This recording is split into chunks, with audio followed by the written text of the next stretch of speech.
Bonjour à tous et bienvenue dans un nouvel épisode de Hail. Avant de commencer, je voulais vous remercier très franchement parce qu'on est maintenant 100 sur la chaîne. Du coup, je vais faire une FAQ. Non, je rigole évidemment, mais en tout cas, bienvenue à toutes les personnes qui viennent de rejoindre la chaîne. On est ensemble virtuellement, hein, mais quand même ensemble, 2 fois par semaine. D'ailleurs, je réfléchis à pourquoi pas sortir une vidéo, en tout cas un format audio, sur une enquête ou un mystère non résolu. Après, il y a une petite difficulté, c'est qu'il y a pas mal de youtubeurs qui ont déjà parlé de pas mal de cas.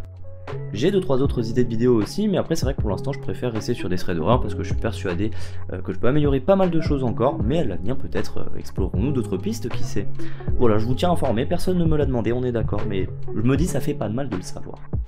Je voulais aussi faire un autre merci, il y avait un premier merci au début, là c'est pas du tout le même, ils ont rien à voir ensemble, ce merci là il est marié, il a 2 gosses, Jamal et Stéphane, ils sont très gentils, situation très différente.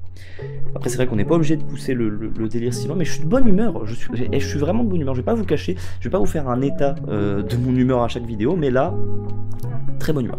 On se recentre, un deuxième merci je disais, cette fois-ci pour votre bienveillance. Sur les premiers épisodes, j'ai reçu quelques commentaires et évidemment, ils m'ont fait extrêmement chaud au cœur. Ça fait un peu cliché de dire ça, mais vraiment, ça me régale, ça me fait extrêmement plaisir de vous lire et d'interagir un petit peu avec vous. C'est vrai que je vois souvent les mêmes personnes dans les commentaires, donc gros bisous à vous. Et puis les autres, bah n'hésitez pas évidemment. En tout cas, pour résumer, un immense merci de me soutenir dans ce début d'aventure, parce que c'est que le début, je pense, et puis on verra bien où tout ça nous mène. Bon, je pense que j'ai assez parlé, on peut passer à l'épisode.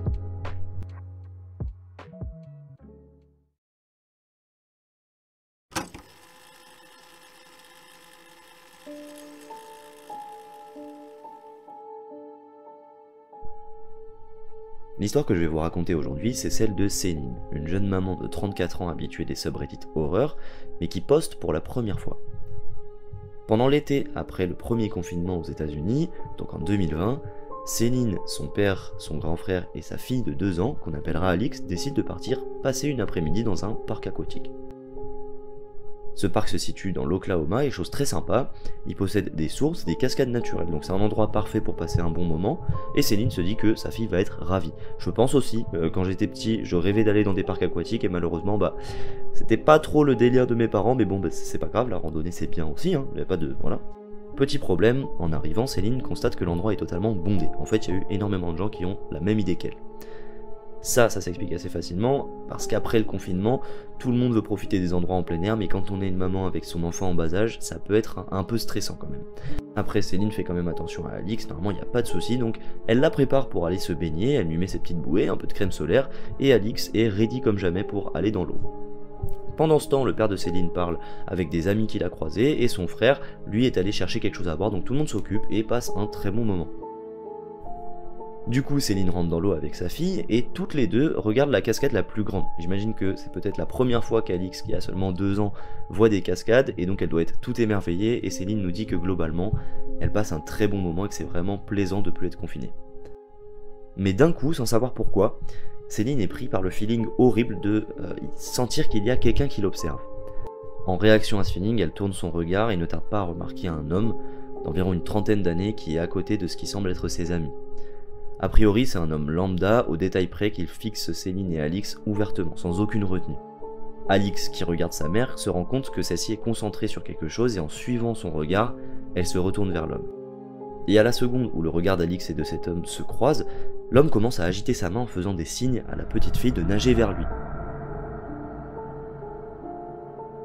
Là, Céline, elle hallucine, elle se dit mais what the fuck, qui est ce mec, qu'est-ce qu'il veut?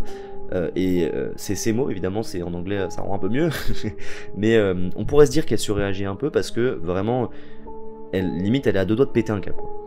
Mais sachant que l'homme était en train de les fixer, elle a un instinct maternel qui lui dit que ce qui se passe n'est pas normal. Et elle a raison, c'est pas normal de se faire fixer par un homme pendant plusieurs minutes alors que t'es avec ta petite fille de 2 ans. Aussitôt, elle lui jette un regard noir, d'un air de dire si tu t'approches, je t'explose, et elle se met à nager frénétiquement avec Alix vers le bord de la piscine pour s'écarter de cet homme. Vous l'avez compris, Céline ressent une réelle menace et heureusement en se rapprochant du bord, elle aperçoit son frère et elle décide de le rejoindre au plus vite. On est déjà dans une situation un peu plus safe et au moins Céline et Alix ne sont plus esselés au milieu de tout ce monde. En arrivant vers le bord de la piscine, Céline commence à appeler son frère d'une voix plutôt puissante, comme pour attirer son attention et celle d'autres gens. Après, j'avoue que sur le moment, je pense que ça aurait été impossible pour l'homme de s'attaquer à Alix, parce qu'au moindre geste suspect, il y a tellement de monde qu'au moindre cri, tout le monde aurait été au courant que quelque chose d'anormal se passait. Après, en réfléchissant un peu plus loin, je pense pas que c'était le but d'attirer l'attention, mais plutôt de montrer à l'homme qui la fixait que elle et Alix étaient accompagnées, et donc qu'elle n'était pas vulnérable. Et je pense que c'est un bon réflexe parce que Céline est pas rassurée et elle se retourne plusieurs fois pour surveiller l'homme et à chaque fois qu'elle se retourne, à chaque fois, elle le voit les yeux rivés sur elle et sa fille. En tout cas, en arrivant au niveau de son frère, elle lui raconte directement ce qui vient de se passer et il prend la chose très au sérieux. Il repère très facilement l'inconnu et se met à le fixer d'une manière extrêmement énervée, d'un air de dire si tu fais quelque chose, je t'explose. On a eu celui de Céline, maintenant on a celui du frère, et il fait ça jusqu'à ce que l'homme finisse finalement par regarder ailleurs. Après ça, heureusement, Céline et son frère décident de changer de partie du parc et la maman n'a jamais revu cet homme de sa vie. Bon là on est d'accord que même s'il faut toujours être prudent, il y a quand même une grosse probabilité pour que Céline nous ait fait un petit coup de parano. L'homme pouvait très bien être en train d'essayer de jouer avec Alix parce que ça arrive quand même souvent des adultes qui sont juste gentils avec des enfants. Eh bien je suis d'accord, mais c'est en revenant du parc qu'un détail vient rendre l'histoire encore plus inquiétante. Arrivée chez elle, Céline se met à regarder les photos qu'elle a prises pendant la journée avec son téléphone. Il y en a beaucoup et parmi ces photos, il y en a une série qui a été prise par son père d'une seule scène et c'est globalement Alix et Céline avant qu'elles ne rentrent dans l'eau. Et en regardant d'un peu plus près, l'homme est littéralement sur chacune des photos. Il est là, en arrière-plan, à les regarder, sur chacune des photos, tout simplement. Voilà. Céline conclut en nous disant qu'elle est vraiment heureuse que son frère et son père aient été là parce que on ne sait pas ce qui aurait pu se passer sans leur présence. C'est maintenant la fin de cette histoire, avec un schéma assez nouveau sur la chaîne, j'ai trouvé que ça changeait un peu des premières histoires que j'ai racontées. Bien évidemment, et comme souvent dans les traits d'horreur, la question qu'on se pose c'est qui est cet homme et pourquoi agir comme ça. Ça, on sait déjà qu'on ne le saura jamais, qu'on n'aura jamais la réponse, et c'est très bien comme ça parce qu'au final il n'est rien arrivé à Alix et Céline, et c'est le plus important. Cependant, mon avis c'est que cet homme ne leur aurait pas fait de mal. Je m'explique. Je pense que c'est quelqu'un qui a très certainement un problème avec les femmes et encore plus inquiétant, peut-être avec les enfants, mais je pense qu'il ne serait pas non plus passé à l'acte. Pour moi, et je me trompe peut-être, une personne qui est décidée à agir ne prendra pas le risque de se faire remarquer de manière aussi évidente.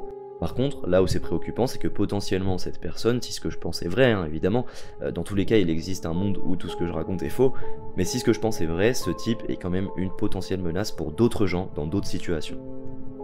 Un point qui est aussi effrayant, c'est qu'il faille que l'homme soit fixé par le frère de Céline absolument énervé pendant plusieurs secondes pour que finalement il arrête de fixer Céline et Alix. Et ça, c'est vrai que ça peut amener à des hypothèses plus sombres auxquelles j'aime pas vraiment penser. Est-ce qu'il pensait à noyer Alix, à l'enlever? Pour moi, c'est pas le plus probable comme vous l'avez compris, mais c'est des possibilités qui font froid dans le dos. En tout cas, je pense qu'on peut souligner la très bonne réaction du frère parce que j'avoue que j'aurais peut-être pas fait pareil, étant donné qu'on est dans un endroit qui est vraiment pas censé faire peur. Je veux dire, quand tu vas dans un parc aquatique, tu n'aimais pas l'hypothèse que potentiellement tu pourrais vivre quelque chose de flippant. C'est pas la même chose que de passer sous un tunnel totalement sombre en pleine nuit. Là, il y a un petit feeling déjà. Mais voilà, j'aurais peut-être pas réagi de la même manière, je me serais sûrement dit que Céline faisait un petit coup de parano, comme je l'ai énoncé avant justement. Après je ne la connais pas, donc peut-être que c'est une personne pas du tout méfiante à la base, et que de la voir se méfier de quelqu'un, c'est un signe qu'il y a quelque chose de sérieux. Bon là on rentre pour le coup encore une fois dans les hypothèses, mais ça reste un très bon comportement de la part de son frère. Ce genre d'histoire où il se passe pas forcément quelque chose de grave sur le moment, mais où juste on se pose la question qu'est-ce que cette personne voulait, elles me font vraiment bader, je vais pas vous mentir, parce que il y a juste l'imagination qui prend le relais, et l'imagination a quand même une limite assez étendue, et on peut s'imaginer plein de scénarios différents, tous plus sombres les uns que les autres, donc j'avoue que je suis assez sensible à cette mécanique. Pour ce qui est de s'il faut croire à cette histoire ou non, j'avoue que je suis à peu près sûr qu'elle est vraie, du moins c'est quelque chose de très probable.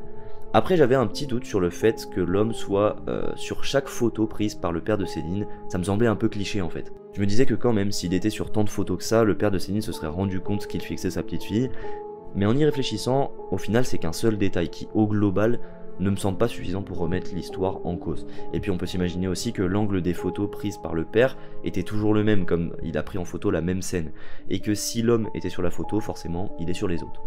Et pour finir ce petit débrief, je trouve que l'instinct de Céline est hyper impressionnant, parce que je suis presque sûr que si elle avait jamais remarqué cet homme, elle aurait jamais fait attention à lui non plus sur les photos.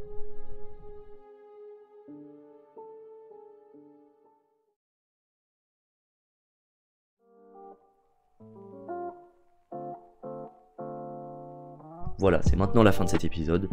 J'espère que cette histoire mystérieuse a réussi à vous transporter. Un immense merci à tous pour votre soutien, merci de prendre du temps pour écouter ce format. Merci d'être là, tout simplement. Bienvenue à tous ceux qui nous ont rejoints depuis quelques jours, j'espère que les prochains épisodes continueront à vous plaire autant que j'aime les réaliser. Comme d'habitude, je suis qu'au tout début de ce projet sur YouTube, ce qui veut dire que je manque beaucoup d'expérience, et c'est pour ça que ça m'aiderait énormément d'avoir vos retours ou vos conseils dans l'espace commentaire. En plus, vous avez vu, et je l'ai dit dans les autres épisodes, ça me fait extrêmement plaisir de vous parler dans cet espace. On est peu encore, donc c'est extrêmement plaisant de pouvoir interagir avec différentes personnes. Donc voilà, n'hésitez pas. Je pense que j'ai à peu près tout dit, merci de m'avoir écouté, et on se retrouve prochainement pour un nouvel épisode.